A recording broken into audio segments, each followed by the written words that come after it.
Bismillahirrahmanirrahim. Assalamualaikum warahmatullahi wabarakatuh. Alhamdulillah, nahmaduhu wa nasta'inuhu wa nastaghfiruh wa na'udzu billahi min syururi anfusina wa sayyiati a'malina. May yahdihillahu fala mudhillalah wa may yudlil fala hadiyalah. Asyhadu an la ilaha illallah wahdahu la syarikalah wa asyhadu anna Muhammadan abduhu wa rasuluhu la nabiyya ba'dah. Allahumma salli wa sallim wa barik ala sayyidina wa habibina wa maulana Muhammadin wa ala alihi wa ashabihi ajma'in. Rabbi syrah li sadri wa yassir li amri wa hlul 'uqdatam min lisani yafqahuna qawli. Teman-teman sekalian,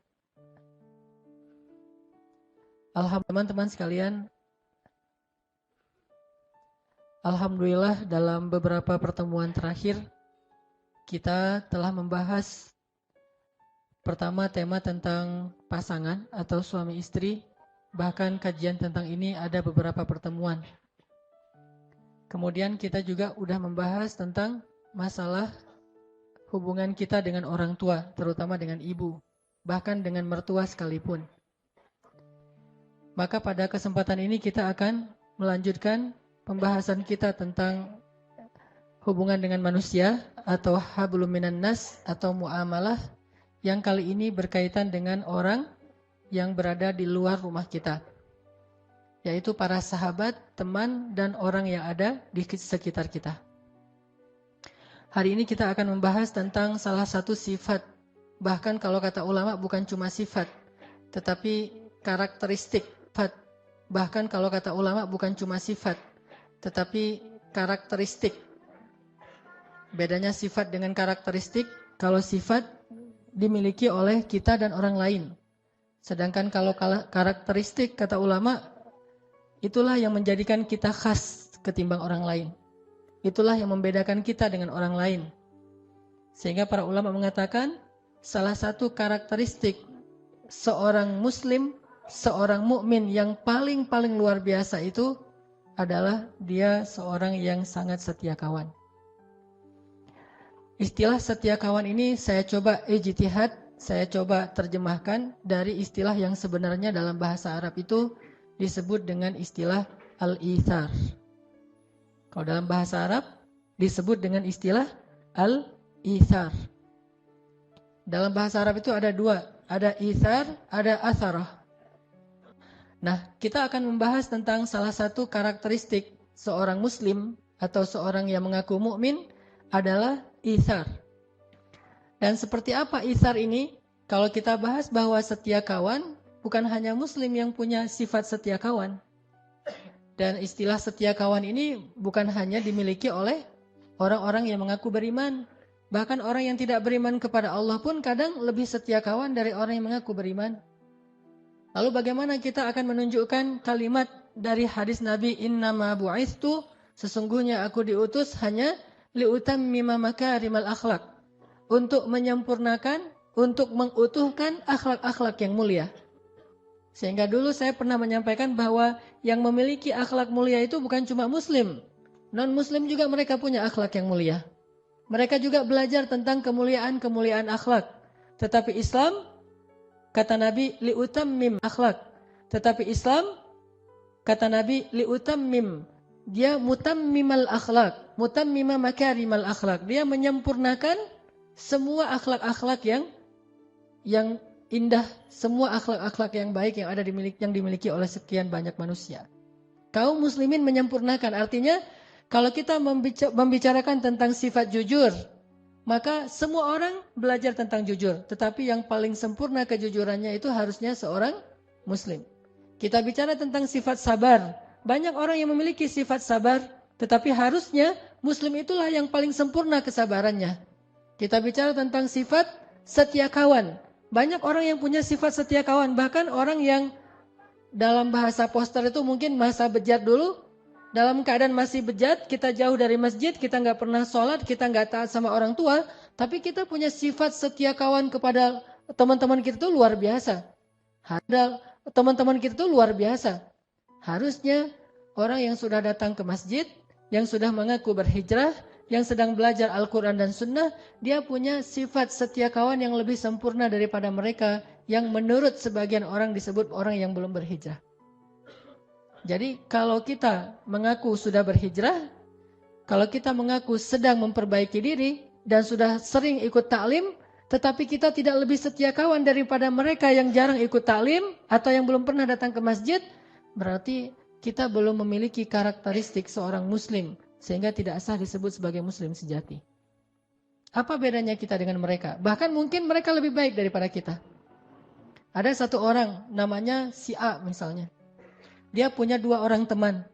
Teman yang pertama, si B, ini orang yang sudah hijrah. Rajin ke masjid, sholat berjamaah, ikut taklim. Ini si B. Temannya yang satu lagi si A. A ini membutuhkan pertolongan, atau dia sakit, atau dia butuh apapun, dalam keadaan sedang diuji dengan satu musibah. Maka lihatlah siapa yang pertama datang untuk menolong si A. Kalau yang pertama datang adalah si B, harusnya demikian karena dia yang sudah berhijrah, dia yang sudah belajar. Tetapi alangkah memalukannya, alangkah sedihnya jika yang pertama datang kepada si A ini adalah orang yang gak pernah berhijrah, gak pernah ke masjid, ke taklim, yaitu si C. Sekarang kira-kira kita punya teman nih yang sering punya masalah, yang sering kadang-kadang diuji dengan musibah. Dia punya teman, salah satunya kita yang sudah rajin ke masjid, yang sudah sholat berjamaah di masjid. Dan dia juga punya teman-teman yang lain yang gak pernah ke masjid, yang seringnya ke tempat-tempat maksiat. Coba tanya pada diri kita masing-masing, kalau teman kita ini butuh sesuatu, apakah kita lebih dulu datang kepada dia atau teman kita yang kita sebut ahli maksiat lebih dulu datang dia, atau teman kita yang kita sebut ahli maksiat lebih dulu datang pada dia? Ini adalah muhasabah yang paling jujur untuk menunjukkan siapa yang paling baik di antara kita dengan orang lain. Yang kita sebut sebagai ahli maksiat dengan ahli ta'lim dan ilmu. Harusnya seorang muslim menunjukkan yang paling awal dalam kebaikan. Bukankah Allah mengatakan wasari'u ila maghfiratin min rabbikum wa jannah fastabiqul khairat was-sabiquna as-sabiqun ulaikal muqarrabun. Mereka yang pertama, mereka yang lebih dulu, mereka yang berlomba-lomba. Di mana semangat perlombaan dalam kebaikan itu seandainya kita mengaku sudah rajin datang ke masjid? Apakah perlombaan kita hanya langkah-langkah menuju rumah Allah? Bukankah kebaikan bukan hanya ada di dalam masjid, tetapi juga kebaikan tersebar di seluruh bumi yang Allah miliki ini? Sehingga harusnya kita merasa harus muhasabah dan merasa malu kepada Allah dan kepada manusia. Bahwa kita seringkali bukan yang pertama datang untuk menolong saudara kita. Yang misalnya ada musibah di salah satu kota, di kota-kota ada di Indonesia, yang pertama yang datang langsung turun tangan. Di antara orang-orang yang mau membantu mereka itu perusahaan-perusahaan yang latar belakangnya bukan perusahaan yang orang muslim. Kemudian yang datang negara yang latar belakangnya itu bukan penguasa muslim. Kemudian secara individu yang datang untuk menyumbangkan berbagai macam bantuannya itu bukan muslim. Charity yang pertama sekali datang untuk menolong kita justru bukan orang yang paling taat dalam agamanya, tetapi mereka orang yang jauh dari masjid, jauh dari taklim. Ini menunjukkan bahwa kita belum benar-benar mengikuti sunnah Nabi SAW. Padahal harusnya kalau kita mengaku ahlus sunnah wal jamaah, kita menjadi orang yang pertama liutammima makarimal akhlak, menjadi yang pertama dalam menunjukkan akhlak-akhlak yang sempurna ini. Baru namanya mutammimul makarimil akhlak. Sebut saja misalnya kisah yang paling populer tentang Rasulullah tuh orang laki-laki sama dalam menunjukkan akhlak-akhlak yang sempurna ini. Baru namanya mutammimul makarimil akhlak. Sebut saja misalnya kisah yang paling populer tentang Rasulullah tuh ketika ada seorang laki-laki kafir sakit. Laki-laki itu sering menyakiti Rasul kan? Meletakkan duri di depan rumah Rasul, membuang kotoran di depan rumah Rasul, menghina Rasul, memfitnah Rasul, mencela Rasul, memarah-marahi Rasul. Dan Rasul sering disakiti fisik dan perasaan beliau oleh orang itu. Tapi suatu hari, dia tidak muncul dan tidak ada yang mengganggu Rasulullah di jalan, sehingga Rasulullah bertanya, di mana si Fulan? Rasulullah tidak mengatakan di mana si pengganggu itu, tidak, tetapi di mana si Fulan. Karena Rasulullah merasa heran, biasanya dia ada lebih duluan datang untuk menghadang Rasulullah SAW, mencegat Rasulullah di jalan. Tapi hari ini dia tidak muncul. Di mana si Fulan? Kata orang-orang si Fulan Rasulullah mengatakan sedang sakit ya Rasulullah. Di mana rumahnya? Ditanya rumahnya, lalu Rasulullah langsung balik arah. Bukannya datang ke Ka'bah untuk berdakwah, bukannya datang ke rumah sahabat untuk ta'lim, tetapi langsung balik arah menuju rumah orang yang paling jahat kepada beliau, yang sedang sakit. Sehingga ketika Rasulullah datang mengetuk pintu, kemudian dia bertanya, "Man?" Rasulullah mengatakan, "Muhammad." Dia langsung makin gemetar takut. Karena ini orang yang selama ini dia sakiti, sekarang datang untuk mungkin mau menuntut balas atau apapun. Lalu dibukakan pintu itu oleh keluarganya. Rasulullah datang dengan tersenyum. Kemudian Rasulullah duduk di sebelahnya. Kemudian bertanya bagaimana, apa penyakitnya, apa yang saya bisa bantu dan seterusnya dan seterusnya.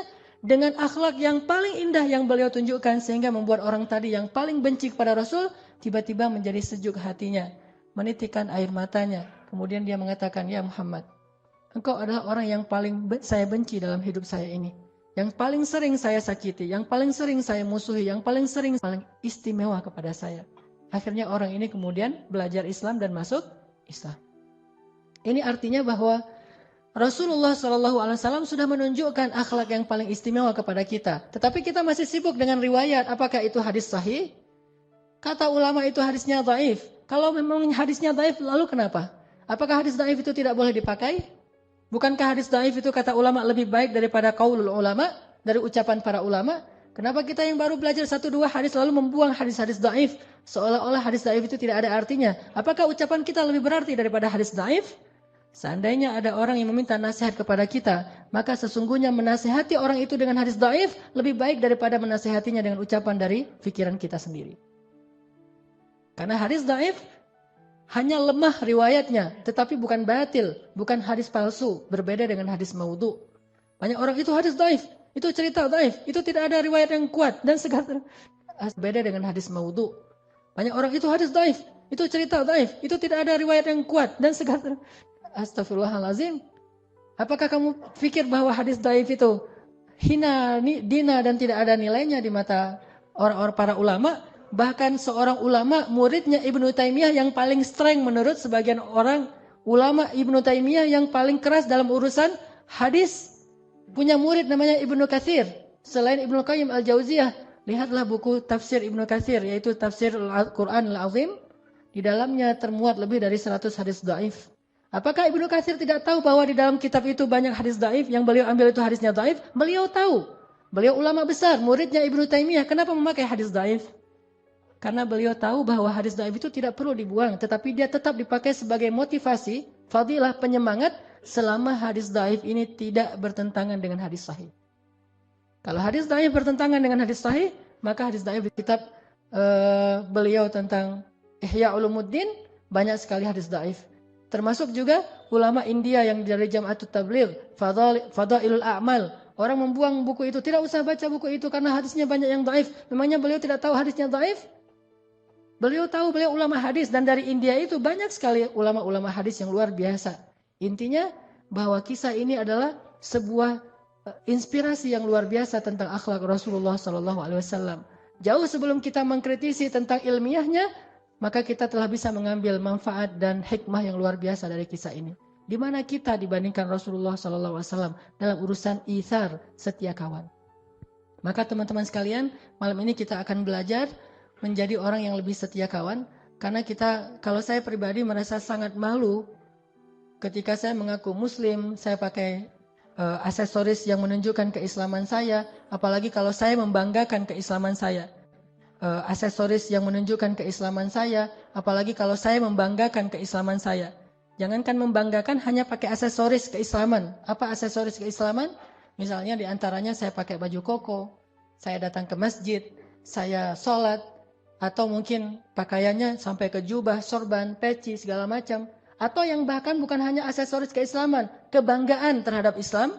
Saya memakai baju dengan tulisan bahwa saya bangga sebagai seorang muslim, saya ini seorang muslim, so what gitu dan seterusnya kan ya. Kan bangga sekali nih dengan keislaman kita dan itu baik. Tetapi di situ ada beban yang luar biasa. Bebannya adalah apakah kita yang mengaku sebagai muslim bahkan membanggakan keislaman kita sudah menjadi orang yang paling layak disebut sebagai akhlak terindah di antara manusia? Atau jangan-jangan kita yang mengaku sebagai muslim justru orang ngelihatnya dengan sebelah mata karena yang mengaku dan membanggakan keislaman itu justru yang paling tidak baik. Atau jangan-jangan kita yang mengaku sebagai muslim justru orang ngelihatnya dengan sebelah mata karena yang mengaku dan membanggakan keislaman itu justru yang paling tidak baik akhlaknya. Ini bagi saya muhasabah dan akan menjadi rasa malu yang luar biasa sehingga mencoba untuk selalu belajar. Ada orang di belakang mobilnya ditulis La ilaha illallah. Mobil yang di belakang, di kaca belakang sudah ditulis La ilaha illallah, nggak boleh ngebut loh ya. Karena itu bebannya berat. Kalau dia ngebut nggak ada La ilaha illallah, dia tidak membawa kalimat thayyibah dalam akhlak yang khabithah.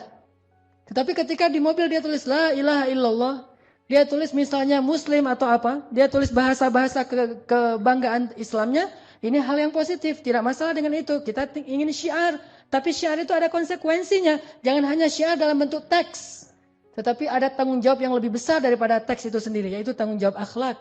Karena orang tidak lihat sholat kita. Dan mereka juga tidak akan merasa kagum dengan sholat kita. Mereka akan lihat dan kagum akhlaknya, lebih baik akhlaknya daripada mereka yang di belakang ditulis mungkin kalimat-kalimat, misalnya FBI, mungkin dia ada kalimat tentang benderanya Amerika, ada benderanya Jepang, orang bangga dengan bendera yang lain. Atau minimal bendera Indonesia, kita pakai benderanya Palestina. Benderanya Arab Saudi, La ilaha illallah. Ini berat membawa kalimat itu. Makanya kenapa di belakang mobil saya tidak ada La ilaha illallah? Karena saya masih suka ngebut di jalan. Alasan. Setidaknya orang tahu suatu saat saya pernah gini. Ini saya waktu itu pakai sorban. Pakai sorban mau ngajar pakai jubah. Karena lagi-lagi alasannya buru-buru gitu. Ngebut kan. Karena macet, jalannya tuh udah stuck banget. Akhirnya saya ngambil jalur yang arah berlawanan. Dan dipancing sama angkot sebetulnya. Saya ngikutin angkot aja, jalur yang berlawanan. Pas ngikutin angkot, angkotnya langsung bisa masuk, saya ketinggalan di belakang. Kemudian di depan udah ada motor, angkotnya langsung bisa masuk, saya ketinggalan di belakang. Kemudian di depan udah ada mobil yang berlawanan masuk. Dan mobilnya kebetulan mobil mewah. Lalu setelah itu saya buka kaca tuh mau minta maaf kepada dia juga buka kaca, langsung dia teriak di wajah saya dengan kalimat dari kebun. Dan waktu itu mungkin karena dia lihat dari depan ini orang pakai sorban, pakai jubah, tapi kok ngambil jalur orang. Di situ saya merasa sangat malu, bukan marah kepada dia, justru saya menganggap bahwa dia pantas mengatakan itu kepada saya. Harusnya saya membawa aksesoris Islam, pakai sorban, pakai jubah. Belum lagi nanti kalau ada yang kenal itu Ustadz Hanan dan seterusnya. Berarti saya harus lebih baik akhlaknya daripada mereka. Yang saya maksud dengan akhlak ini bukan urusan pribadi, tetapi bagaimana sikap kita kepada orang lain. Itu terbawa. Apalagi kita, misalnya teman-teman udah pada tahu nih, teman-teman komunitasnya kita di sini, ada yang komunitasnya atlet mungkin para atlet sepak bola, ada komunitasnya yang lain itu udah rajin ke masjid, bahkan bukan hanya tahu dari orang lain, kita sendiri yang kadang-kadang ngomong, saya ngaji di Al-Latif, saya sekarang lagi coba belajar agama dan seterusnya. Disitulah kita sebetulnya sedang diperhatikan oleh mereka. Kalau mereka memperhatikan kita, jangan buru-buru menjudge mereka bahwa mereka itu sedang curiga sama kita, menjelek-jelekan kita, enggak. Mereka sedang memperhatikan, apakah yang sudah mengaku hijrah ini lebih baik akhlaknya atau tidak. Kalau lebih baik, maka saya akan ikut dia. Kalau yang sudah hijrah ini, yang sudah belajar agama ini lebih mengalah, lebih sabar, lebih mudah memaafkan, lebih lebar senyumnya daripada yang lain, maka saya akan ikut dia. Tetapi kalau yang sudah mengaku berhijrah ini kemudian yang dulunya suka tersenyum sekarang mulai manyun, saya tidak akan ikut dia. Kalau yang dulunya dia orangnya asik sekarang mulai jaim, saya tidak akan ikut dia. Kalau dulunya orangnya sangat toleran sekarang orangnya sangat strike gitu, saya tidak akan ikut dia. Ternyata akhlak kita itulah yang akan menarik mereka untuk ikut sama-sama menikmati hidangan Allah di dalam masjid. Fenomenal, tentu akan ikut dia. Ternyata akhlak kita itulah yang akan menarik mereka untuk ikut sama-sama menikmati hidangan Allah di dalam masjid.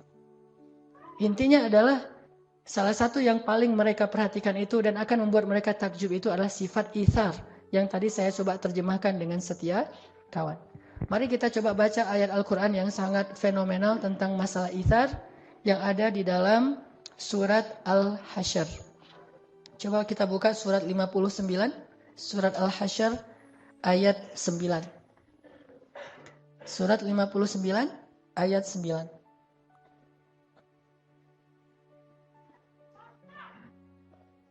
Surat Al-Hasyr surat 59 ayat 9.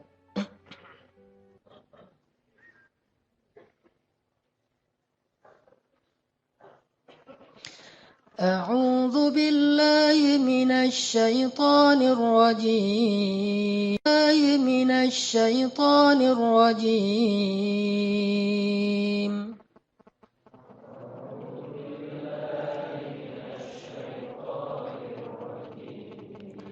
بسم الله الرحمن الرحيم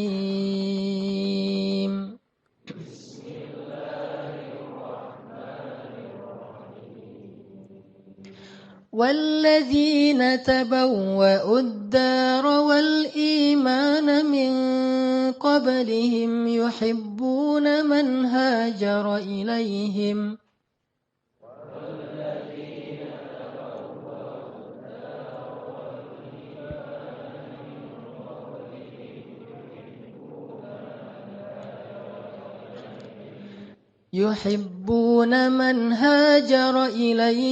ولا يجدون في صدورهم حاجة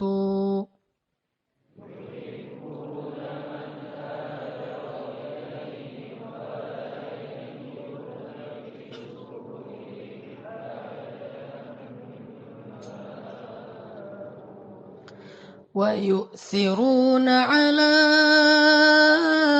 أنفسهم ولو كان بهم خصاصة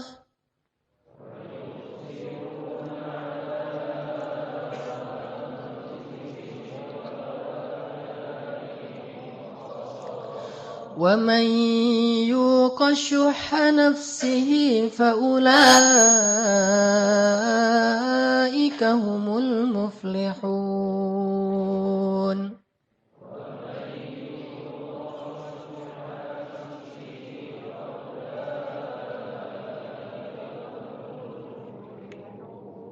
Tangan kaum muhajirin. Mereka adalah orang-orang Ansor yang sangat mencintai orang-orang muhajirin yang berhijrah kepada mereka. Dan mereka itu tiada menaruh satu keinginan pun dalam hati mereka terhadap apa yang diberikan kepada kaum muhajirin. Dan mereka selalu ithar atau mengutamakan orang-orang muhajirin atas diri mereka sendiri, sekalipun mereka dalam keadaan kesusahan. Dan siapa yang dipelihara dari kekikiran dirinya, mereka itulah orang-orang yang beruntung.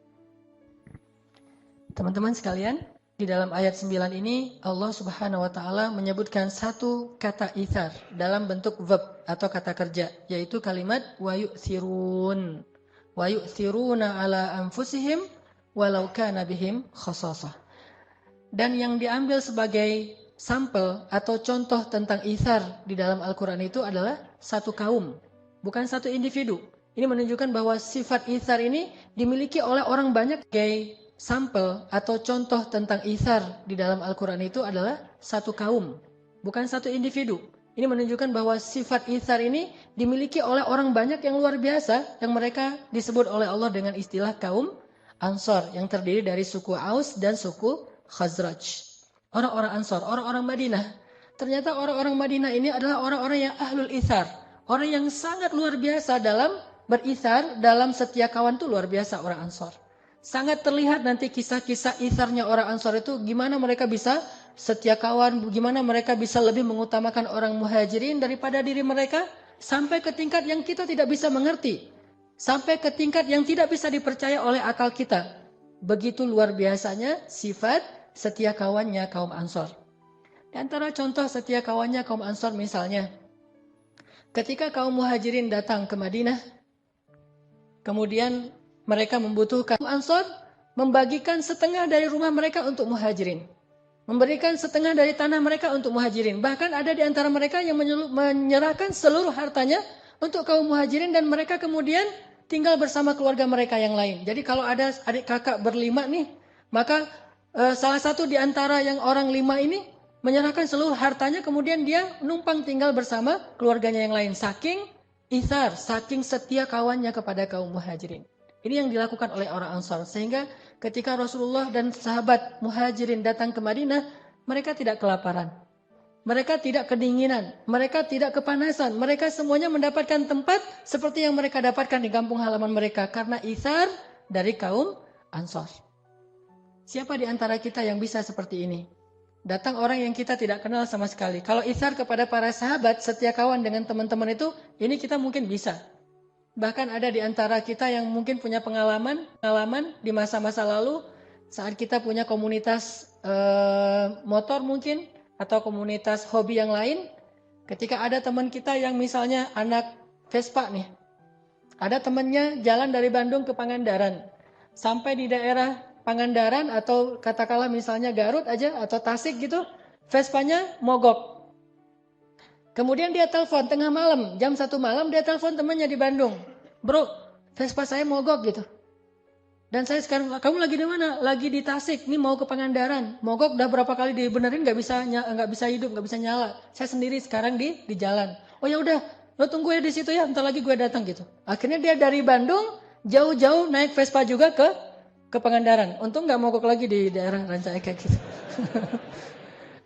Jauh-jauh datang ke Pangandaran, ditelepon oleh temannya dalam waktu hitungan menit. Dia langsung siap-siap, langsung berangkat ke Pangandaran. Dia nggak pernah berpikir yang efektif mah bukan saya yang datang. Saya cari bantuan aja, saya telepon 911 atau apalah istilahnya. Jangan saya yang datang, kan cari efektivitasnya. Bagi mereka bukan efektivitas, tetapi bagaimana menunjukkan setia kawannya. Mungkin kalau mau efektif, dia akan telepon saudaranya yang ada di Tasik, tolong bantu teman saya. Itu aja udah setia kawan. Tetapi dia tidak ingin kebaikan ini diambil oleh orang lain. Dia yang harus mengambil kebaikan ini. Sehingga dia datang jauh-jauh dari Bandung ke Tasik, ke Garut, bahkan sampai ke Pangandaran, menyusul temannya yang sedang menunggu di sana dalam keadaan sedang membutuhkan pertolongan. Ini dilakukan oleh orang-orang yang tidak mengenal agama. Harusnya kita yang sudah belajar agama harus punya setia kawan yang jauh lebih dahsyat dari ini. Dan ini bukan hal yang sepele. Karena tugas seorang muslim itu adalah menunjukkan identitas Islam yang telah Allah gariskan dalam syariatnya. Dan ini berat, makanya menjadi seorang muslim itu luar biasa beratnya. Menjadi seorang muslim itu benar-benar harus menjadi yang bisa berkorban sejauh itu. Harusnya anak-anak masjid bisa berkorban jauh lebih baik daripada itu. Kalau anak Vespa di Pangandaran ditelepon, malam itu juga datang. Anak masjid ditelepon di Surabaya, malam itu juga datang. Saya lagi di Surabaya, ya udah aku datang sekarang. Gimana cara datangnya? Mikir dulu. Harusnya bisa lebih dari itu. Memang saya juga belum pernah seperti itu. Saya merasa sangat takjub dengan anak-anak Vespa, anak-anak BMX, anak-anak komunitas yang lain yang punya sifat setia kawan yang luar biasa. Dan kita berharap dalam Islam itu, dalam masjid itu, dalam dakwah itu punya yang lebih dahsyat daripada komunitas-komunitas lain. Karena kita mengaku sebagai kuntum khaira ummatin ukhrijat linnas, kalian kelompok terbaik di antara manusia. Terus tunjukkan mana yang terbaik. Apakah terbaik itu hanya label? Apakah terbaik itu hanya slogan? Apakah terbaik itu hanya sekedar bentuk orasi dan khutbah? Atau ukhrijat linnas, kalian kelompok terbaik di antara manusia. Terus tunjukkan mana yang terbaik. Apakah terbaik itu hanya label? Apakah terbaik itu hanya slogan? Apakah terbaik itu hanya sekedar bentuk orasi dan khutbah? Atau kenyataan real? Maka kalau khutbah kita pasti lebih bagus daripada yang lain. Kalau label kita punya banyak label-label yang keren. Tetapi realnya kita harus banyak muhasabah. Saya bukan katakan tidak ada, tetapi kita harus banyak muhasabah. Jangan-jangan kita belum menunjukkan apapun. Apa yang kita tunjukkan dalam bentuk label tetapi tidak ada dalam realitasnya. Orang Ansor. Pernah ada kasus begini. Sejak kaum muhajirin datang ke Ansor, orang Ansor itu berbagi. Berbagi setengah dari harta mereka, sepertiga dari harta mereka, 2/3 dari harta mereka. Bahkan ada yang seluruh dari harta mereka diberikan. Maaf, sampai ada di antara mereka yang mengatakan, maaf saya punya anak, silakan kalau kamu mau menikahi anak saya, kamu butuh keluarga, kamu jadi menantu saya. Kamu nggak perlu mahar. Suamiku kalau memang kamu ridho, maka ceraikan saya sehingga saya bisa menjadi istrinya si fulan itu muhajirin membutuhkan istri, sampai kayak gitu. Dan ini adalah inisiatif perempuan Ansor. Saking luar biasanya pengorbanan kaum Ansor ini lebih dari apapun. Kalau bahasa sekarang mah ada 2 orang yang jatuh cinta ke satu cewek. Nah, yang satu udah ke masjid, yang satu belum ke masjid. Maka yang udah ke masjid ini harus ngalah nih. Kenapa Isa? Terus perempuannya di mana? Nah perempuan misalnya dia agak galau nih memilih. Yang udah ke masjid, keren sih. Hafal Quran, udah mulai menghafal Quran, udah mulai tahsinnya udah bagus, udah di mana-mana ngaji gitu kan ya. Terus yang belum ke masjid, keren juga. Cuma dia belum dekat dengan Al-Quran, belum ikut taklim, belum sholat di masjid dan seterusnya. Galau memilihnya nih. Akhirnya supaya si perempuannya nggak galau, maka tunjukkanlah sifat ithar. Datanglah ke teman kita, bro. Yang nggak galau, maka tunjukkanlah sifat ithar. Datanglah ke teman kita, bro. Boleh bicara heart to heart nggak? Ada apa bro? Gitu. Itu tentang si cewek itu tuh namanya misalnya apa namanya yang keren? Namanya Wulan gitu. Si Dewi lah, Dewi. Tentang si Dewi misalnya. Lo suka sama dia gitu. Lo nggak usah ngomong gitu dah, baper banget sih jadi orang gitu-gitu deh gitu. Nggak enak kalau udah terlalu main emosional. Kita jujur aja kalau misalnya lo suka sama dia, gue juga suka. Terus gitu. Maksud gue kalau misalnya lo suka sama dia, ya udah kamu aja yang maju. Saya mah apa tuh gitu. Kamu aja yang maju gitu. Kok kamu bisa gitu? Kamu nggak serius ya sama dia? Serius banget. Terus kenapa bukan cuma orang yang pacar doang yang dikasih, sampai istri pun, dan istrinya juga rela banget atas nama bukan cinta lagi bagi mereka yang terpenting. Yang terpenting adalah ithar. Sampai kayak gitu coba bayangkan. Walaupun ini kasusnya cuma ada satu ya. Jangan bilang semua orang Ansor kayak gitu, enggak juga.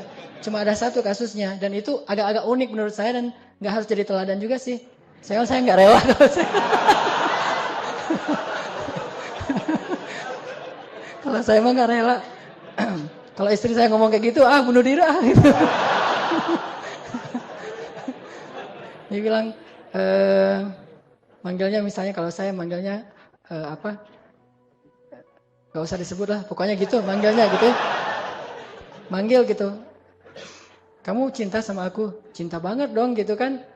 Gimana? Aku gak bisa hidup tanpa kamu, pokoknya lebay-lebay gitu. Terus dia bilang, tapi kalau ada ayat tuh, lan tanalul birra hatta tunfiqu mimma tuhibbun, menunjukkan bahwa kamu tidak akan sampai mendapatkan kebaikan terbaik sampai kamu menginfakkan yang paling kamu cintai. Hah?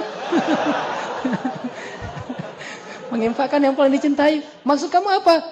Ceraikan aku biar aku menikah dengan dia. Wah! Langsung rame itu kan ya, selingkuh lah, segala macam lah tuduhan-tuduhannya. Tapi orang Ansor ada yang pernah kayak gitu, bayangin. Ini menunjukkan bahwa ithar mereka itu udah luar biasa. Sampai saya bilang, nggak bisa dipercaya dengan logika kita, tapi mereka bisa melakukannya. Terus kalau di Madinah itu lagi musim panen, kan orang muhajirin itu nggak bagus dalam bertani ya. Mereka tuh kan rata-rata bakatnya tuh pedagang. Sedangkan orang Ansor bakatnya berkebun, bertani. Mereka orang-orang yang bagus dalam megang tanaman. Nah ketika musim panen korma, orang muhajirin nggak pernah kerja. Orang muhajirin nggak pernah bantu-bantu di ladang-ladang korma. Mereka mah berdagang aja, dan berdagangnya juga nggak untung-untung amat karena modalnya kecil. Paling yang untung besar tuh cuma beberapa orang lah. Abdurrahman bin Auf, Utsman bin Affan, dan beberapa orang sahabat. Ketika orang-orang Ansor panen, mereka kumpulkan kurma-kurma yang sangat banyak itu di ladang-ladang mereka. Mereka berkumpul, kemudian mereka memanggil, ya Rasulullah, datanglah ke ladang-ladang kami. Datanglah Rasulullah. Ya Rasulullah. Kata Rasulullah, kenapa kalian belum membagi hasil panen ini? Kata orang-orang Ansor, ya Rasulullah, kami tidak mau membagikan hasil panen ini di antara kami saja. Tetapi kami ingin juga berbagi dengan kaum muhajirin. Ajaklah kaum muhajirin bersama kami ya Rasulullah. Kami ingin berbagi dengan mereka. Diajak orang muhajirin. Sedangkan orang muhajirin ngapain? Mereka di rumah aja, malu, nggak berani keluar. Takutnya ntar kalau keluar kan nggak enak tuh. Orang lagi enak-enakan mau bagi-bagi hasil panen, kita lalu lalang kan dikira, kayaknya dia butuh tuh kan nggak enak tuh. Jadi caper gitu kan. Akhirnya orang muhajirin ya udah di dalam rumah aja tuh dipanggil sama Rasul, ya muhajirin keluar. Ada apa ya Rasulullah? Orang-orang Ansor mengundang kalian ke ladang-ladang mereka. Datanglah muhajirin. Ketika datang orang-orang muhajirin ke ladang-ladang Ansor, orang Ansor mengundang kalian ke ladang-ladang mereka. Datanglah muhajirin. Ketika datang orang-orang muhajirin ke ladang-ladang Ansor, orang Ansor menyambut mereka itu seperti orang yang menyambut seseorang yang sangat menguntungkan mereka. Bukan, datang. Bukan gitu. Kayak kita misalnya lagi makan enak nih, kita lihat makanan enak, teringat dengan teman kita. Aduh, kalau makanan enak kayak gini, masa saya makannya sendiri? Kita SMS teman kita telepon, mau makan di sini nggak? Saya lagi di sini nih, ayo ke sini aja. Kita ajak teman kita, kan itu hal yang sepele sebetulnya, sederhana. Bahkan kalau perlu saat kita lagi uangnya hampir habis tuh. Kita lihat di ini kita tinggal 2 lembar lagi warna merahnya. Sementara kita makannya itu rata-rata harganya 30.000 ke atas gitu. Kan enak tuh makanannya 50.000, 40.000, ada apa burger, ada segala macam. Kita SMS teman kita, aku lagi makan ini nih ayam penyet kan harganya 30 ribuan. Mau datang ke sini bareng-bareng? Dia bilang, oh boleh. Ini kan dia nggak tahu kalau kita nggak punya uang. Terus pesannya apa? Misalnya pesannya lebihan uang, tapi kita masih bisa memberi kepada yang lain. Itu namanya itsar. Kalau sekedar memberikan yang lebih, itu namanya jud. Kalau memberikan yang kita nggak terlalu butuh, itu namanya sakha. Semua ini kebaikan. Kebaikan itu kata ulama ada 3 tingkatan. Tingkatan yang paling rendah namanya sakha. Memberikan sesuatu yang kita nggak terlalu butuh, nggak terlalu suka, yang biasa aja, yang lebih, itu namanya sakha. Sedangkan jud itu memberikan yang kita sukai. Dan itsar memberikan yang paling kita butuhkan. Sehingga kalau kita berikan kepada yang lain, kita jadi kekurangan, bahkan kita menjadi susah. Itu namanya itsar. Orang Ansar menyambut kedatangan muhajirin ke ladang mereka itu dengan pelukan hangat. Selamat datang ya muhajirin, selamat datang muhajirin. Sini. Semuanya saling tarik menarik untuk duduk di tempat dia. Karena kalau duduk di tempat dia, dia akan membagikan. Ini punya banyak patok nih, punya banyak spot. Kesini. Orang muhajirin jadi bingung ditarik-tarik gitu. Coba bayangin di ladangnya orang Ansar. Kalau kita, oh yang datang ya. Pura-pura sibuk aja tempat dia. Karena kalau duduk di tempat dia, dia akan membagikan. Ini punya banyak patok nih, punya banyak spot. Kesini. Orang muhajirin jadi bingung ditarik-tarik gitu. Coba bayangin di ladangnya orang Ansar. Kalau kita, oh yang datang ya. Pura-pura sibuk aja gitu. Yang lain dia telengah-telengah ngelihat, nggak ada, kayaknya nih saya nggak ada yang nyambut nih, pulang aja deh kan gitu ya. Kalau kita nggak, kalau muhajirin, kalau Ansar nggak, dia tarik ke ladangnya, kesini. Setelah semuanya udah selesai, Rasulullah mengatakan, sekarang wahai orang Ansar, bagilah hasil panen kalian. Langsung mereka memberikan kurma-kurma yang terbaik untuk orang-orang muhajirin. Sehingga Rasulullah SAW berdoa kepada Allah, ya Allah, berkahilah rezekinya orang-orang Ansar. Ini namanya itsar. Di mana sekarang sifat itsar seperti ini dalam kehidupan kaum muslimin? InsyaAllah kita lanjutkan nanti kisah-kisah yang lain setelah sholat Isya. Jadi kepikiran tadi habis ngomongin apa? Jadi nggak khusyuk salahnya. Ngomongin kalau misalnya kayak Ansar InsyaAllah gitu. Atau sakit kita siap menderita. Tapi kalau perasaan kan, aduh, itu benar-benar itsar. Kayaknya salah satu contoh itsar paling mengharukan tuh itu tuh kayaknya. Dan hanya ada di sinetron selain dalam sejarah Islam gitu. Atau mungkin ada yang pernah ngalamin? Berarti nggak bisa dikisahin juga, nggak pernah ngalamin, nggak tahu gimana sakitnya tuh kayak gimana tuh nggak tahu. Luar biasa tuh ya. Jadi sahabat kita sendiri, kita tahu diam-diam ternyata dia tertarik. Sementara si cewek ini mungkin belum memutuskan. Terus kita tahu, oh dia kayaknya suka juga. Akhirnya kita mundur gitu, nggak mau maju. Padahal kita udah terlanjur menyimpan dalam hati kita, udah dalam banget, udah terukir gitu namanya. Udah gitu kita mundur. Terus kita nanti menyaksikan bahwa dia buat kartu undangan, kita dikirimin gitu. Ini dramatisir banget, udah dalam banget, udah terukir gitu namanya. Udah gitu kita mundur. Terus kita nanti menyaksikan bahwa dia buat kartu undangan, kita dikirimin gitu. Ini dramatisir banget nih. Ya mirip-mirip dengan ketika cinta bertasbih gitu kan. Yang lagu Aceh gitu yang pas lagi di pelaminan. Assalamualaikum warahmatullah. Itu kan kayak baper gitu kan sambil nangis gitu. Cuma saya mah nggak akan nangis juga sih. Alhamdulillah belum pernah ngalamin. Pernah nggak ya? Ya kalau misalnya yang pernah ngalamin, itu itsar banget tuh. Kalau bisa itsar sejauh itu, insya Allah tuh orang baik insya Allah. Berarti dia kalau udah hijrah, udah belajar Islam, mudah-mudahan bisa jadi salah satu sampel atau ikonnya akhlak gitu ya. Harusnya muslim tuh kayak gitu. Atau dalam kehidupan misalnya itsar hal yang sepele. Kita lagi mau naik bus misalnya. Kita udah beli seat atau kursinya tuh yang dekat jendela. Pas kita datang terus tiba-tiba ada orang duluan, biasalah lebih senang di dekat jendela. Kita datang kita lihat nomor kursinya benar, itu punya kita yang di sebelah situ, dia di sebelah sini. Tapi kita bilang, Mas nomornya berapa gitu? Nomor saya ini sekian. Yang sebelah sini ya? Oh iya yang sebelah sini, udah tapi nggak apa-apa, udah duduk aja di situ. Nah itu kan isar, isar hal sepele. Walaupun akhirnya nanti kita nggak bisa tidur mungkin karena terbiasa dekat jendela. Atau kalau yang lebih ini lagi, pas saya di pesawat tuh bawa bawa jamaah umroh, karena pembimbing kan harus isar. Itu nasib pembimbing tuh harus isar.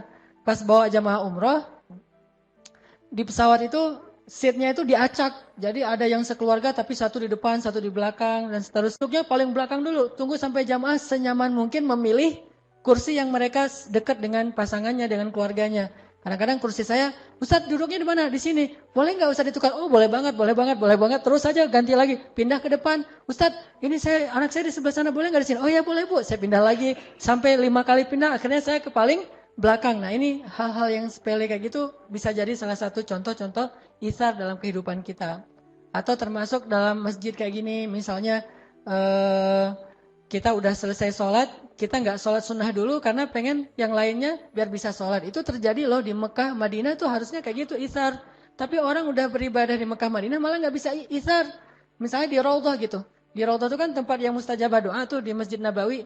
Orang sholat di situ tuh lama-lamaan, doanya tuh panjang banget. Perasaan di Indonesia nggak gitu-gitu amat, tapi sampai di sana tuh gitu amat. Panjang banget doanya tuh. Udah gitu kalau orang Indonesia kan berpersepsinya, doanya tuh. Udah gitu kalau orang Indonesia kan berpersepsinya doa itu harus duduk ya. Nggak bisa sambil jalan apa atau sekedar berdiri aja nggak bisa, harus duduk. Jadi dia duduk bersila udah nyaman banget gitu, naruh barangnya depan belakang kanan kiri, doa ya Allah panjang banget. Di belakang tuh orang-orang bilang ya Ammi ya Allah ya Allah ya Ammi ya haji haji haji gitu. Mereka karena nggak ngerti bahasa Arab bagus juga sih jadi cuek gitu. Terus aja berdoa. Nah ini namanya ithar, hal-hal yang sepele kayak gini. Kalau dalam kehidupan kita yang lebih ekstrim lagi mungkin apa? Yang tadi ada saya pernah lihat di internet di YouTube tuh ada liputan tentang seorang anak di Australia, Muslim. Jadi dia dapat penghargaan dari pemerintah Australia sebagai salah satu contoh anak yang berkorban untuk kakaknya. Anak ini sekitar umur sekitar 8-9 tahun, kakaknya 12 tahun. Anak yang berkorban untuk kakaknya. Anak ini sekitar umur sekitar 8-9 tahun, kakaknya 12 tahun. Tenggelam di salah satu pantai di laut. Tenggelam, dua-duanya nggak bisa berenang. Tapi pas ngelihat kakaknya lagi tenggelam, nggak bisa berenang. Akhirnya dia nolongin kakaknya. Nolongin kakaknya sambil dia tarik kakaknya dan dia udah kelep juga, dia udah minum banyak air. Terus sampai bisa membawa kakaknya ke pantai dan dia sampai lemes dan pingsan. Diambil sama lifeguard, kemudian dibawa ke ambulan dan di perjalanan dia meninggal dunia. Sehingga langsung dikasih banyak penghargaan, orang banyak yang menangis untuk dia. Nah ini ithar, rela mati demi orang lain. Kadang kita ngerasain kayak gitu. Kayak misalnya kita lagi bareng-bareng berenang di UPI misalnya. Yang 5 meter tuh kan ya. Nah ada teman kita yang ternyata terlalu pede mungkin berenangnya, main nyemplung aja, ada kira 1,5 meter. Pas dia masuk ke situ kok dalam banget masuknya. Datanglah kita, ceng gitu kan. Terus kita keluarganya selamatin orang, diinjak-injak apa, ditekan-tekan sama dia, udah aja kita mungkin minum banyak air sampai kita akhirnya kenyang gitu dan pingsan karena kenyang. Nah ini ithar. Tapi nggak tahu nih, ada nggak orang yang mau melakukan sejauh ini?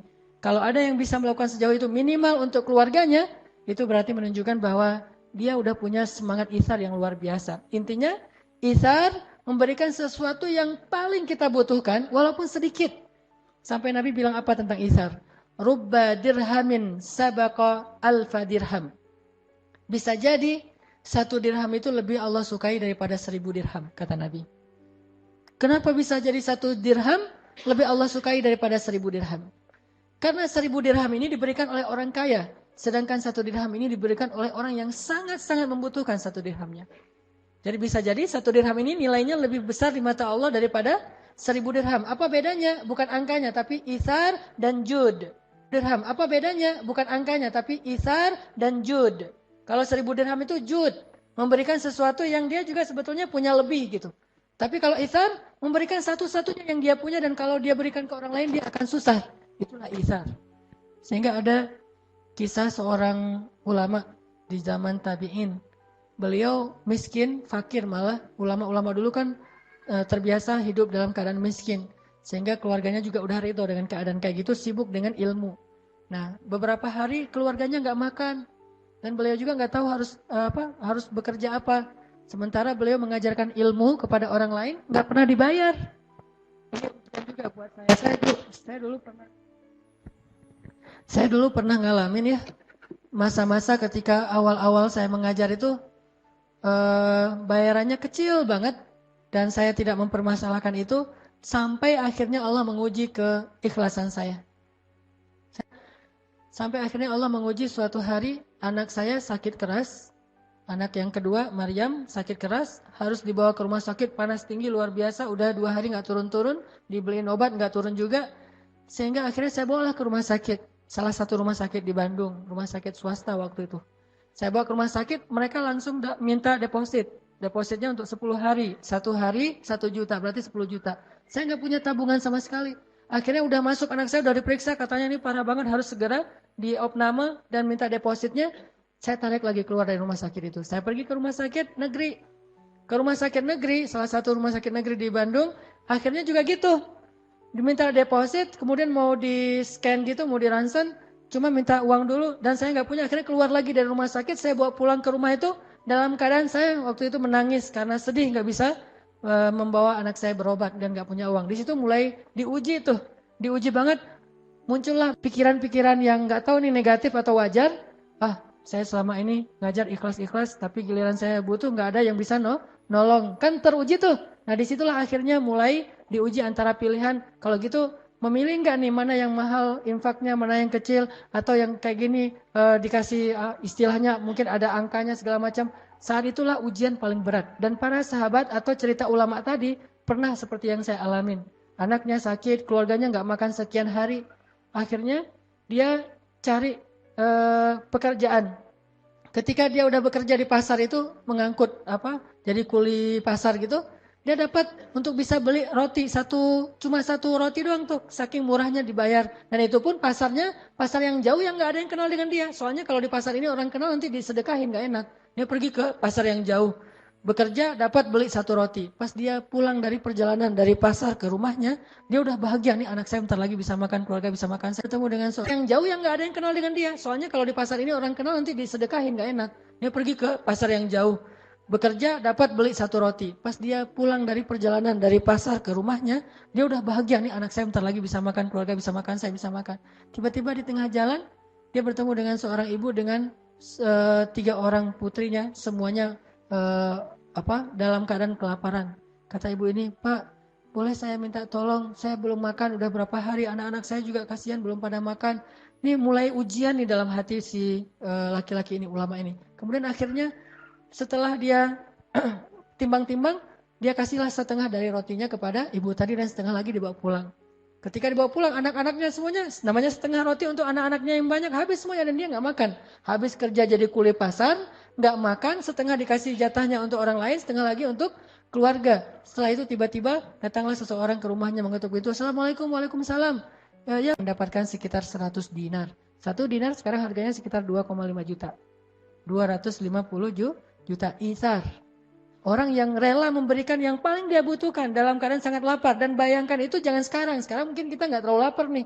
Coba bayangin pas lapar-laparnya, nggak punya apa-apa, terus teman kita datang minta pinjam uang, kita kasih. Itu benar-benar ujian ithar. Dan seorang muslim harusnya mampu melakukan hal yang seperti itu. Yu'thiruna ala anfusihim walau kana bihim khasasah. Dikasih ke orang lain walaupun dia butuh banget. Atau ada mungkin kisah yang agak-agak yang tadi yang agak-agak ngebaper tuh. Kita mau nikah, udah ada modalnya nih. Tiba-tiba ada teman kita butuh modal juga untuk usaha atau mungkin sakit atau keluarga kita yang butuh. Terus kita mikir kan, ini saya nabung sekian tahun biar bisa nikah. Sekarang pas saya udah dapat calonnya dan saya udah punya modal untuk mahar dan acaranya, tiba-tiba ada keluarga yang sakit, yang butuh. Terus kita mikir kan, ini saya nabung sekian tahun biar bisa nikah. Sekarang pas saya udah dapat calonnya dan saya udah punya modal untuk mahar dan acaranya, tiba-tiba ada keluarga yang sakit dan dia butuh pertolongan saya. Kalau saya kasih ke dia, berarti saya ditunda pernikahannya. Kalau saya nikah, berarti saya harus menolak dia dengan walaupun rasa berat hati. Ini ada satu kalimat yang menurut saya, kalimat yang tertuang begitu aja ketika saya membayangkan. Apa kalimatnya? Menangis setelah berkorban itu jauh lebih mengharukan daripada menangis karena penyesalan. Menangis setelah berkorban jauh lebih mengharukan daripada menangisi kesalahan. Jadi kalau kita bisa berkorban kemudian kita menangis karenanya, terharu gitu, maka itu jauh lebih mengharukan daripada menangis karena kesalahan yang kita buat. Jadi lebih baik kita berkorban untuk orang lain daripada kita berbuat kesalahan. Sehingga nanti kalau kita menangisi kesalahan kita yang sekarang, itu nggak keren. Lebih keren kita menangisi pengorbanan kita walaupun kita nggak dapat untung. Namanya juga pengorbanan. Itu menurut saya lebih mengharukan. Kita melihat anak-anak kita tertawa, tersenyum bahagia, tanpa mereka tahu bahwa sebetulnya kita dalam keadaan sedang irit nih. Tapi kita kasih kepada mereka apa yang mereka butuhkan. Itu bisa mengharukan banget menangisnya. Kepada pasangan kita, kepada teman kita. Dalam keadaan sangat irit. Kita untuk, misalnya sendal kita tuh udah sobek misalnya, bahkan udah berlubang gitu sendal kita atau sepatu kita. Kita nggak beli sepatu baru atau kita punya ransel kita tuh udah sobek-sobek. Kita nggak beli ransel demi untuk bisa beli baju anak kita, bahkan bukan baju yang penting-penting amat, baju baru biasa. Atau untuk istri kita, dia lagi jalan ngelihat ada jubah yang bagus, kita beliin untuk pasangan kita. Itu jauh lebih keren. Dan itu adalah ihsar, belajar dari kita dibandingkan dengan para sahabat dulu. Atau nggak usah jauh-jauh para sahabat di antara kita. Orang-orang yang belum berhijrah, orang-orang yang jauh dari masjid, yang mereka bisa ihsar habis-habisan kepada temannya. Teman-teman yang dirahmati Allah Subhanahu wa taala, ada lagi kisah isarnya para sahabat yang saya pernah baca. Ketika para sahabat, salah satunya namanya kalau nggak salah Jabir bin Abdullah. Ini pernah saya kisahkan beberapa kali. Saat Rasulullah SAW dengan para sahabat sedang menggali parit Khandak dan mereka kelaparan banget, banyak yang akhirnya gara-gara ngangkat batu tuh jatuh loh. Saking kelaparannya menggali parit Khandak, saking kelaparan dan susahnya ngangkat batu tuh sampai dia jatuh dan tertimpa batu. Saking lemahnya. Tapi mereka terus bekerja, siang malam makannya cuma 1 butir kurma sama minum air. Akhirnya Jabir bin Abdullah merasa kasihan kepada Rasul yang ngelihat saking lemahnya. Tapi mereka terus bekerja, siang malam makannya cuma 1 butir kurma sama minum air. Akhirnya Jabir bin Abdullah merasa kasihan kepada Rasul yang ngelihat Rasulullah itu susah banget. Dia pulang ke rumah, dia tanya kepada istrinya, istriku, ada apa di rumah kita yang bisa kita berikan kepada Rasulullah sebagai makanan? Kata istrinya, nggak punya apa-apa. Kita juga orang miskin. Satu-satunya yang kita punya itu cuma seekor domba yang masih kecil banget, yang baru berukuran yang sangat kecil, baru lahir, sama satu kalau bahasa sekarang mungkin 1 kilogram gandum yang bisa dibuat untuk beberapa potong roti. Cuma itu yang kita punya di rumah. Kata Jabir, ya sudah kalau gitu kamu tolong buatkan roti biar saya potong dombanya. Disiapkanlah daging domba, kecil banget dombanya, mungkin hampir seukuran ayam gitu, hampir seukuran kucing kecil gitu. Domba yang baru lahir. Cuma satu-satunya yang dimiliki segitu tuh. Kalau dalam bahasa, kata Jabir, ya Rasulullah, saya sudah mempersiapkan jamuan makan malam. Kalau Rasulullah selesai bekerja nanti, datanglah ke rumah saya untuk makan malam bersama. Saya siapkan jamuannya. Rasulullah bahagia banget kan? Bayangin, yang ngundang itu orang miskin loh. Dan Rasulullah udah curiga, pasti makanannya cuma segitu-gitu aja. Namanya juga Jabir. Siapa yang gak kenal Jabir dengan kemiskinannya? Sehingga kalau yang ngundang itu Jabir, ya gitu-gitu aja lah makanannya. Rasulullah tahu itu. Tapi Rasulullah saking bahagianya diundang walaupun cuma sederhana makanannya dan tahu cukupnya paling banyak untuk 3 orang. Dan Jabir udah mengatakan, cuma untuk 3 orang ya Rasul. Rasulullah langsung berdiri mengatakan, wahai para sahabat. Yang jumlahnya berapa? 1000 orang. Wahai para sahabat, Jabir ngundang kita makan di rumahnya. Wallahu Akbar gitu semuanya. Bayangin. Jatah makan 3 orang diundang kepada 1000 orang. Rasulullah tuh nekat juga ya. Ya sahabat. Dan itu 1000 orang tuh lapar semua loh. Diundang kepada 1000 orang. Rasulullah tuh nekat juga ya. Ya sahabat. Dan itu 1000 orang tuh lapar semua loh. Lapar semua berhari-hari gak makan. Jabir mengundang kita untuk makan di rumahnya. Semuanya bertakbir Allah Akbar, Masya Allah, Jabir apa? Jabirnya pucat, langsung lari tuh. Lari nemuin istrinya. Wah istriku gawat. Kata istrinya, kenapa? Ternyata yang akan datang itu bukan cuma 3 orang sahabat, tapi ada ratusan, bahkan 1000 orang. Kata istrinya dengan tenang, siapa yang mengundang mereka? Engkau atau Rasulullah? Kata Jabir, Rasulullah, aku cuma mengundang Rasulullah sama 2 orang sahabat. Kata istrinya, kalau Rasulullah yang mengundang, biarkan mereka datang. Allah dan Rasul lebih tahu. Datanglah Rasulullah dengan orang-orang yang beringas semua nih yang datang. Rumah Jabir kecil, nggak muat untuk semua orang. Akhirnya makannya di luar rumah. Lihat di sini, kalau kita misalnya dapat undangan yang kayak gini, cuma untuk satu orang atau mungkin porsinya kecil, tapi kita masih ingat teman kita, bahkan rame lagi yang pastinya kita nggak akan dapat jatah mungkin. Jadi hal yang sedikit dibagi rame, saking setia kawannya. Maka Rasulullah ngajak orang yang 1000 dan beliau tahu kalau mereka udah datang mereka lupa bahwa itu Rasulullah, makan aja semuanya. Sering kayak gitu soalnya. Rasulullah dilupain sehingga Rasulullah diam-diam aja nggak makan, yang lain pada makan. Baru nanti setelah mereka kenyang udah pada sendawa gitu, udah gelegean, kalau kata orang Sunda apa? Terap gitu. Jadi udah gelegean, udah terap, baru mereka tanya, loh Rasulullah kok nggak makan? Rasulullah kan sering digituin. Rasulullah bilang, udah biarin aja. Seolah-olah bahwa Rasulullah itu udah kenyang, bahkan ada yang sampai matiin lampu. Nah Rasulullah tahu kondisinya akan kayak gitu resikonya, tapi Rasul tetap mengundang 1000 orang yang lapar-lapar tuh datang ke rumah Jabir. Jabir dengan wajah agak pucat, nih pasti nggak akan cukup nih. Kalau bahasa saya mah, kalau sekarang mungkin enak kalau kayak gitu, tinggal telepon warung Padang kan, apa gitu, udah aja dengan kambing seukuran kucing sama beberapa potong roti. Kata Rasul, tutuplah dengan kain, ditutup. Jadi kayak apa, bejana gitu, kayak talam gitu, ditutup pakai kain. Terus Nabi mengatakan, wahai para sahabat, ambillah sesuka kalian tanpa membuka penutupnya. Jadi ngambilnya dari dalam gitu. Dan Rasulullah nggak mendahulukan dirinya dan Jabir, tetap yang lain dulu. Jabir bagikan pada mereka. 1000 orang, bayangin berapa jam tuh. 1000 orang dibagikan satu bejana, satu talam gitu. Ngambil roti. Ini kayak tulang nih, daging nih. Ambil gitu. Ini kayak tulang, daging. Ambil. Namanya orang Arab, bayangin. Itu orang Arab lapar lah gitu. Orang Arab gak lapar aja. Makanya banyak kan, gimana orang Arab yang lapar. Sahabat, lapar banget. Pasti makanya banyak banget. Ngambil. Semuanya sampai 1000 orang. Tapi gundukan penutupnya itu masih kayak penuh gitu. Nggak sampai kempes. Dan Jabir mulai curiga, kok berat. Semuanya sampai 1000 orang. Tapi gundukan penutupnya itu masih kayak penuh gitu, nggak sampai kempes. Dan Jabir mulai curiga, kok beratnya nggak berkurang. Setelah semuanya udah selesai makan, Rasulullah nggak makan. Memperhatikan mereka makan tuh kayak ibu ngasih makan anaknya, kayak gitu Rasulullah ke sahabat. Mereka semuanya lahap, lupa sama Rasulullah. Udah selesai semuanya makan, mereka pamit. Dan lupa Rasulullah belum makan. Setelah mereka semuanya pamit, Rasulullah memanggil Jabir dan istrinya, duduklah, sekarang bukakan penutupnya. Pas dibuka, semuanya masih utuh seperti awal. Sama sekali seperti nggak ada yang makan. Jangan-jangan itu kayaknya halusinasi makannya. Sampai di rumah kok saya masih lapar ya. Nggak, ini mah bukan magician ya. Jadi bukan lihat tatap mata saya. Makanlah gitu. Nggak, ini berkah banget.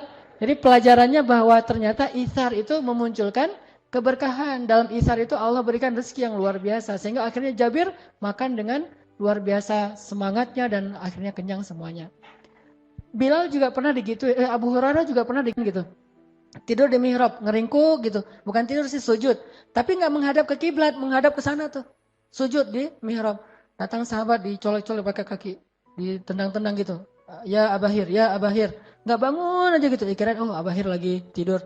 Terus datang lagi sahabat, datanglah Rasulullah, manggil, ya Abahir, ada apa? Langsung Abu Hurairah ngelihat, lapar ya Rasul. Sampai saking laparnya Abu Hurairah, nggak bisa duduk coba.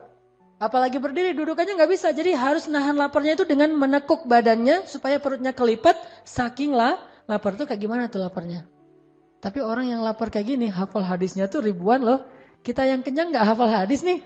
Agak-agak unik memang. Yang kenyang nggak pernah hafal hadis, yang lapar ribuan gitu nggak ada alasan. Mas saya mah nggak bisa hafal hadis soalnya saya miskin, saya mah lapar terus atau apa. Ini nih Abu Hurairah justru lapar itu malah lebih mudah hafal hadis. Akhirnya kata Abu Hurairah, lapar ya Rasul.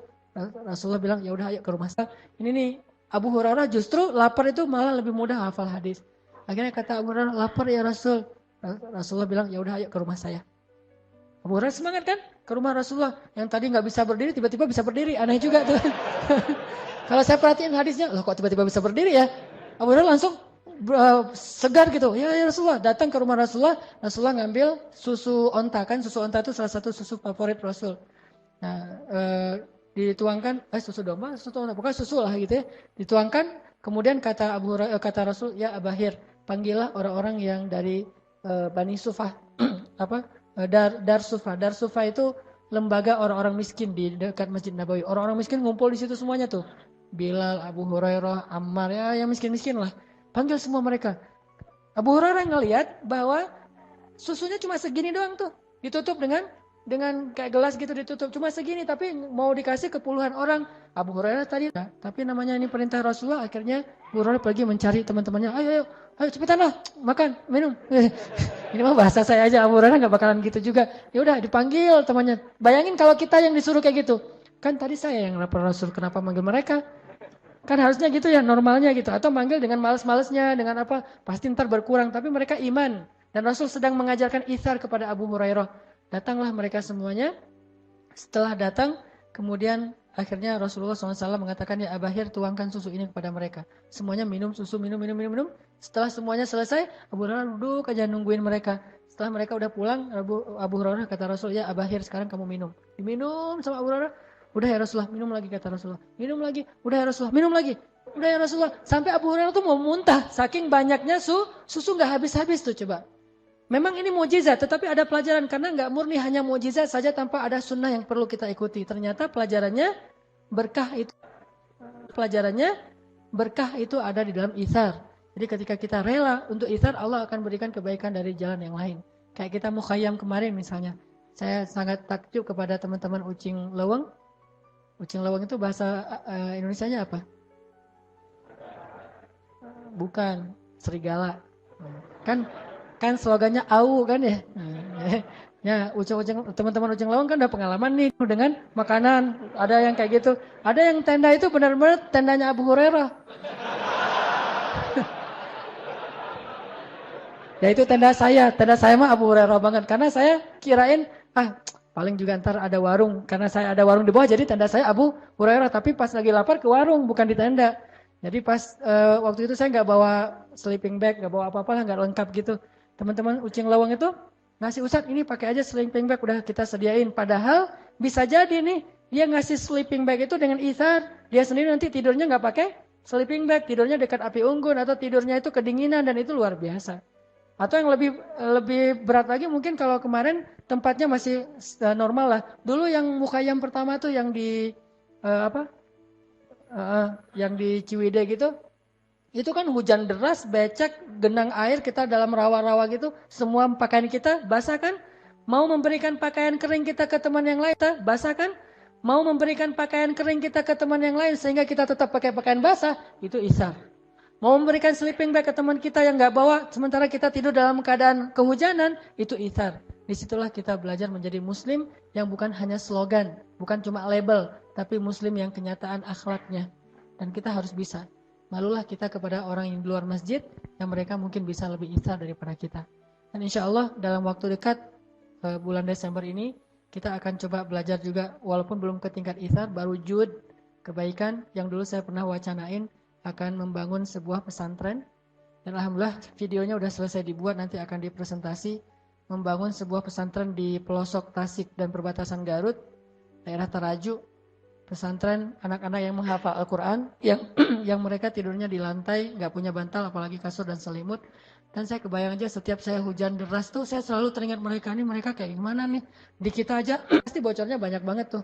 Udah gitu anak-anaknya besok harus bangun subuh-subuh, bahkan sebelum subuh untuk tahajud. Kemudian siangnya mereka harus tahfiz Al-Quran.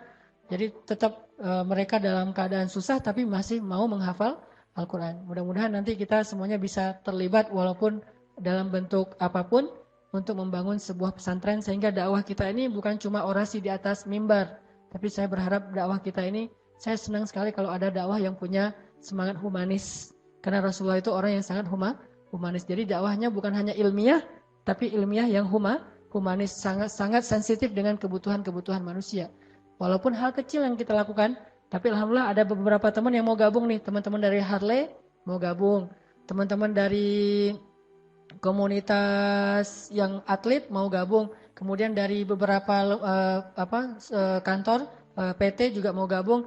Dan dari ibu-ibu juga ada beberapa orang dari akhwat dokter PT juga mau gabung.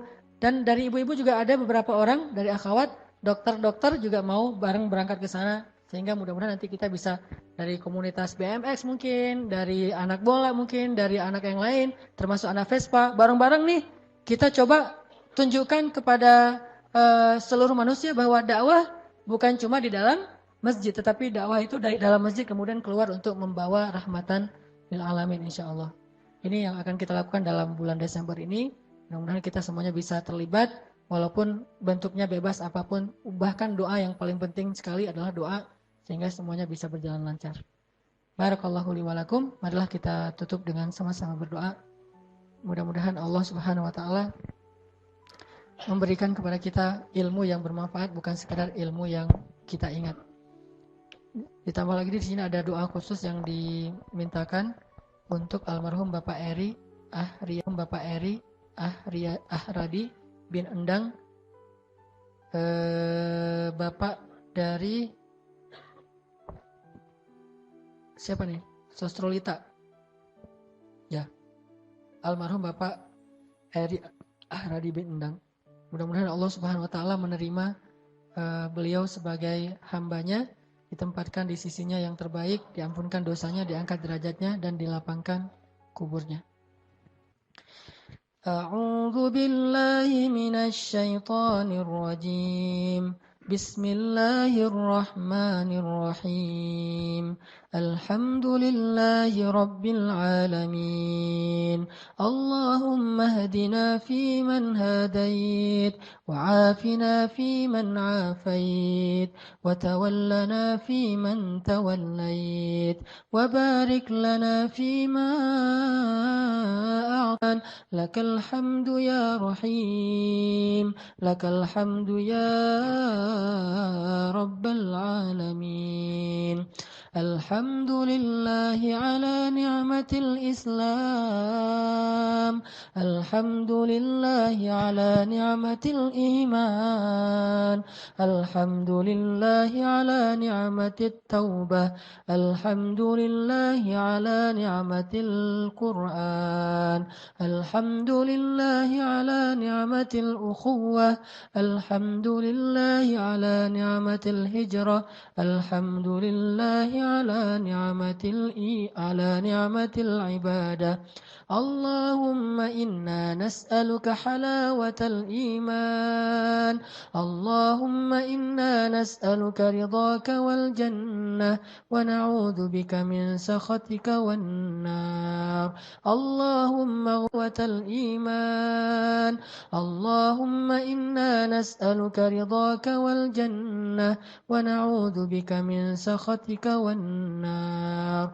Allahumma ighfir lahu warhamhu wa'afihi wa'fu anhu wa akrim nuzulahu wa wassi' madkhalahu waj'al qabrahu rawdatan min riyadil jannah wa la taj'al qabrahu hufratan min hufarin niran. Allahumma ighfir lana wa liwalidayna warhamhuma kama rabbayana shighara. Rabbi ighfir li wa liwalidayya warhamhuma kama rabbayani saghira. Ya arhamar rahimin. Ighfir li ummahatina ya ghaffar.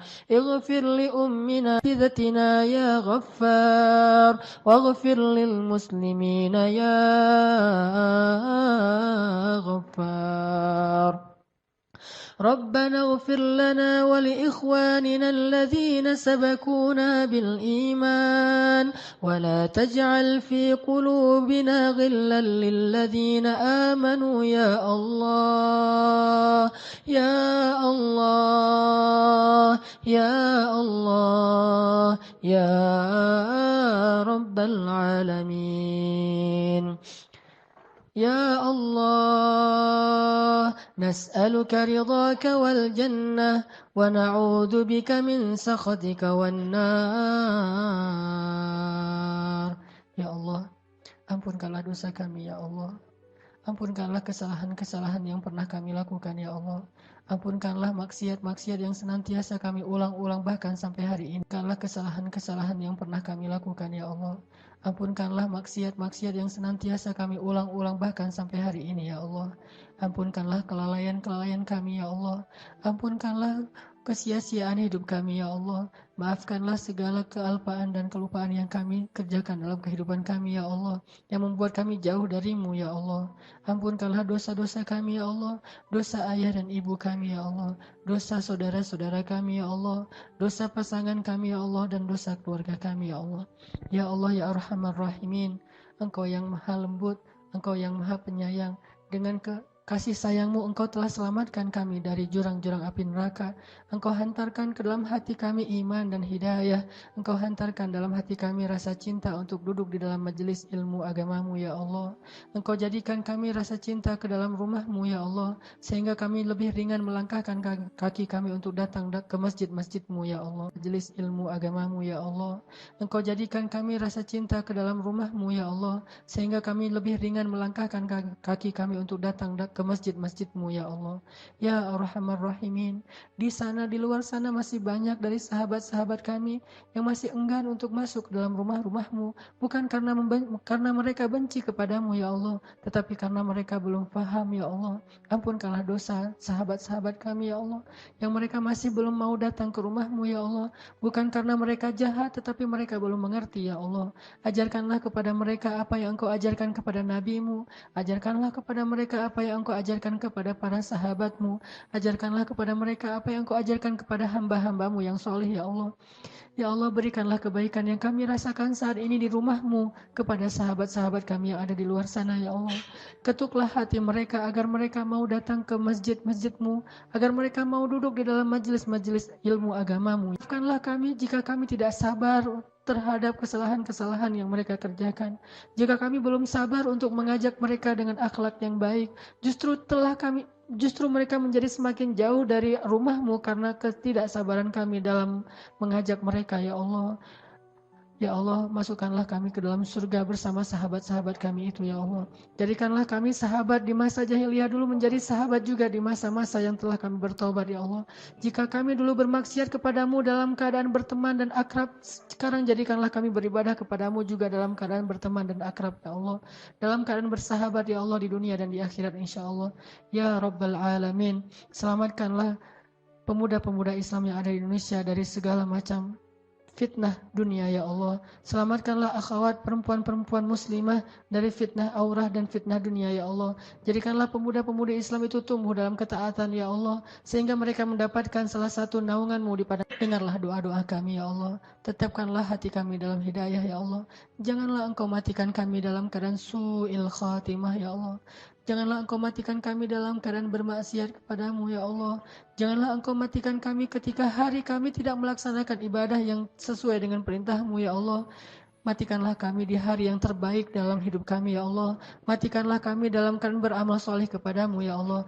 Dan hidupkanlah kami nanti di akhirat. Dan pertemukanlah kami bersama Rasul-Mu Sallallahu Alaihi Wasallam. Ya Allah ya Rabbal Alamin, betapa rindu kami kepada Nabi Muhammad Sallallahu Alaihi Wasallam. Betapa kami rindu kepada Nabi Muhammad ya Allah. Kami sering berselawat untuknya. Kami mencoba untuk mengikuti sunnahnya semampu kami ya Allah. Itu semuanya karena kami merindukan beliau ya Allah. Jadikanlah kami termasuk di antara orang-orang yang bertetangga dengan Rasul-Mu di dalam surga nanti ya Allah.